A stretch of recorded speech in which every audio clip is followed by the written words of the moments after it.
یہ سارے مسئلے الگ الگ ہیں. پہلے قبلہ کی طرف پاؤں کر کے بیٹھنا یا لیٹنا. قبلہ کی طرف پاؤں کر کے بیٹھنے یا لیٹنے کی ممانعت کے سلسلے میں کوئی بھی دلیل وارد نہیں ہوئی ہے، بلکہ بعض صحابہ کرام سے یہ چیز ثابت ہے کہ مسجد کے اندر وہ قبلے کی جانب پاؤں کر کے، پاؤں پھیلا کر کے ان سے بیٹھنا ثابت ہے. تو قبلے کی طرف پاؤں پھیلا کر کے بیٹھنا یا لیٹنا اس کی کوئی ممانعت نہیں ہے، یہ جائز ہے. دوسرا مسئلہ ہے قبلے کی طرف پیشاب یا پیخانہ قضائے حاجت کے لیے قبلہ رخ ہو کر کے بیٹھنا. اس میں تھوڑی تفصیل ہے. تفصیل یہ ہے کہ اگر گھر کے اندر یا کسی بند جگہ پر، جیسے کمروں میں ہوتے ہیں ٹوائلٹس ابھی موجودہ زمانے میں، اگر گھر کے اندر ہے تب اس کی کوئی ممانعت نہیں ہے. قبلہ رخ ہو کر کے قضائے حاجت کرنے کی اس وقت کوئی ممانعت نہیں ہے جب یہ گھر کے اندر ہو. اور اگر باہر ہے، میدان میں ہے، تو قبلہ کی طرف نہ تو چہرہ کر سکتے ہیں اور نہ قبلہ کی طرف پیٹھ کر سکتے ہیں قضائے حاجت کرتے ہوئے. اور ایسا یہ تفصیل اس لیے ہے کہ اللہ کے نبی صلی اللہ علیہ وسلم سے اس سلسلے میں دو طرح کی حدیثیں وارد ہیں.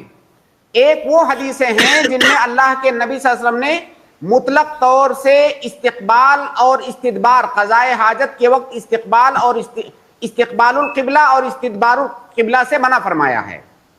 دوسری وہ حدیث ہے عبداللہ ابن عمر رضی اللہ تعالی عنہما کی روایت ہے. وہ کہتے ہیں کہ اللہ کے نبی صلی اللہ علیہ وسلم، میں امہات المومنین میں سے کسی کے گھر پر وہ چڑھے ہوئے تھے چھت پہ، وہاں سے کہہ رہے ہیں میں نے اللہ کے نبی صلی اللہ علیہ وسلم کو دیکھا آپ قضائے حاجت کر رہے ہیں مستقبل الشام مستدبر القبلہ. یہ حدیث کے الفاظ ہیں.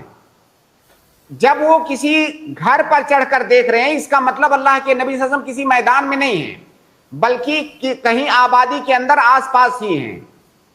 تو اس سے پتہ چلتا ہے مستقبل الشام مستدبر القبلہ کا مطلب شام کی طرف آپ چہرہ کیے ہوئے تھے، ملک شام کی طرف. جب ملک شام کی طرف مدینہ میں چہرہ کریں گے تو آٹومیٹک آپ کی پیٹھ قبلہ کی طرف ہو جائے گی، مکہ کی طرف. تو اللہ کے نبی صلی اللہ علیہ وسلم نے استدبار کیا، اور یہ بنیان کے لیے ہے، یعنی بند جگہ کے لیے.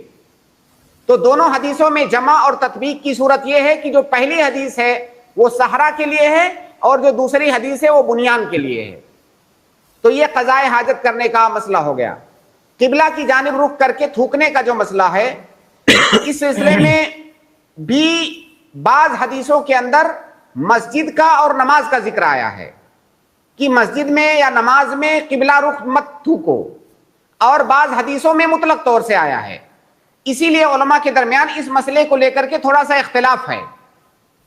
بعض علماء نے کہا کہ مطلق طور سے چاہے آپ مسجد میں ہوں یا مسجد کے باہر ہوں قبلہ رخ ہو کر کے نہیں تھوکنا ہے. بعض علماء نے کہا ہے کہ وہ حدیثیں جو مطلق وارد ہوئی ہیں ان کی تقیید کی جائے گی ان حدیثوں سے جن کے اندر مسجد یا نماز کا ذکر ہے. تو یہ ممانعت صرف مسجد اور نماز کے لیے ہوگی.